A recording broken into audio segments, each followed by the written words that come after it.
আসসালামু আলাইকুম রহমতুল্লাহি ওবারাকাতুহু। সম্মানীয় দর্শক শ্রোতা মণ্ডলী, আমরা এখন মসজিদুল হারাম থেকে ফজরের নামাজ আদায় করে বাইরে বের হলাম। আমরা এই মসজিদুল হারামের বাইরে কিছু অংশ আপনাদের দেখানোর জন্য আস্তে আস্তে সামনের দিকে এগিয়ে যাচ্ছি। আমাদের সামনে প্রথম যে বিল্ডিংটি দেখতে পেলাম সেটা হলো নবী সাল্লাল্লাহু আলাইহি সাল্লামের জন্মস্থান।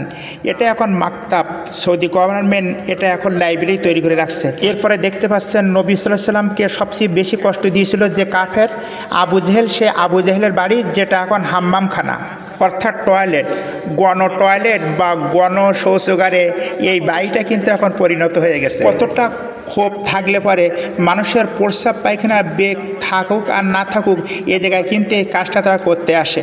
আমরা এখন আস্তে আস্তে এগিয়ে যাচ্ছি জান্নাতুল মুআল্লার দিকে, অর্থাৎ হারামের অদূরেই এই জান্নাতুল মুআল্লা। দেখুন এই মক্কা শরীফে বড় বড় বিল্ডিং আর রাস্তার মাঝ দিয়ে কি সুন্দর সুন্দর সবুজ গাছ হয়ে আছে। আর একটু সামনে গেলেই আমরা দেখতে পাবো ঐতিহাসিক জিন মসজিদ। এই জিন মসজিদে নবী করিম সাল্লাল্লাহু আলাইহি ওয়াসাল্লাম জিনদের সাথে সাক্ষাৎ করতেন। কি নবী না আমরা পেয়েছি! সুবহানাল্লাহি বিহামদিহি সুবহানাল্লাহিল আযীম। আমরা এইমাত্র জান্নাতুল বাকিতে এসে পৌঁছালাম।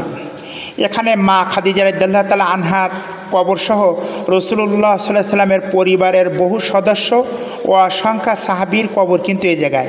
অনেকে বলে থাকেন সাদায় যে উঁচু অংশ এটাই হলো হয়তো খাদিজা রাদিয়াল্লাহু তাআলা আনহার কবর, তবে নির্ভরযোগ্য কোনো বর্ণনা পাওয়া যায় না।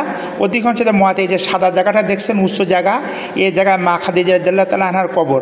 আল্লাহ তাআলা ভালো জানেন কার কবর কোনটি। এরপরে দেখেন নবীজি সাল্লাল্লাহু আলাইহি ওয়াসাল্লামের অসংখ্য প্রিয় জান্নাতি সাহাবীদের কবর। আমাদের দেশের কবরগুলো পাকা করা, টাইলস করা, ফুলের বাগান তৈরি করা, আর জান্নাতি সাহাবীদের কবরগুলি কিন্তু পাকা করা নেই। আমরা এখন জান্নাতুল বাকি থেকে বিদায় নিচ্ছি। পরবর্তী কোনো ভিডিওতে দেখা হবে ইনশাআল্লাহ।